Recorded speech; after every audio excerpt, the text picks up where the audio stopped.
I need to pivot here. Yes, ma'am. Okay, because we've been talking about this for a while. I want to bring this a little bit closer, and I want to talk about Social Security.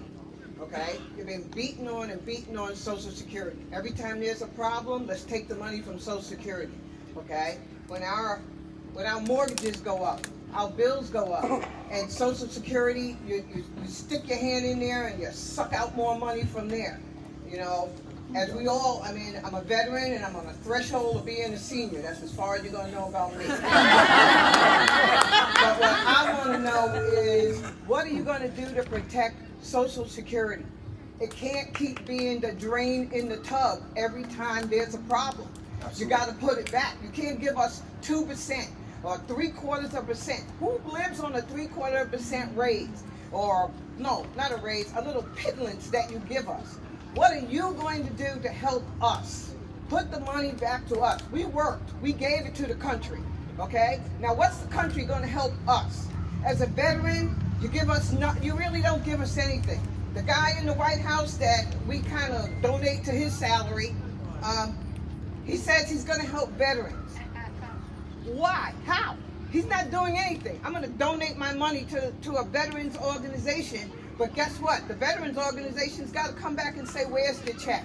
Well, guess what, sir? We need that money too. We gave it to the country. Now we need the country to help us. Yeah. Okay? We're the policy people too. We gave it to the country. You see a lot of seniors here, even if they don't want to admit it. Okay? But we have a right to have the country help us. Yes. What you going to do? Yeah. This Thank young you for lady, the question. I've got to speak. I'm Appreciate sorry, I got to speak out. Let me address her question just out of respect to her and the question she asked. Waiting here to ask a question. The American people millions or trillions of dollars that they hold in the background. Okay, that they can borrow. They cannot put it in the background. Did he go to a New Hampshire school? The federal government is looking at taking away from Medicare or shrinking it. Guess what? Our federal government owes us a hell of a lot of money. What the heck is going on here? This is just Okay, and then I have the mic right here. I'm going to answer this question. Yeah. So right. I love the way that you asked the question, because you talk about the problems that then are used as excuses to try to roll back the earned benefits. You paid into Social Security every working day of your life. You paid into Medicare. Those are not handouts or giveaways. Those are benefits that were earned and paid into and worked for. And in addition, y además, some will create the problems to then create the excuse to roll these back. So I'll give you an example. A $2 trillion tax cut, when we were already $21 trillion in debt, a tax cut that flows to the wealthiest and to corporations at a time of record wealth inequality, was used as an excuse for quote unquote entitlement reform. Here's how we're going to meet this challenge to your question. We're going to ensure that every single American pays to their ability into the Social Security Trust Fund right now.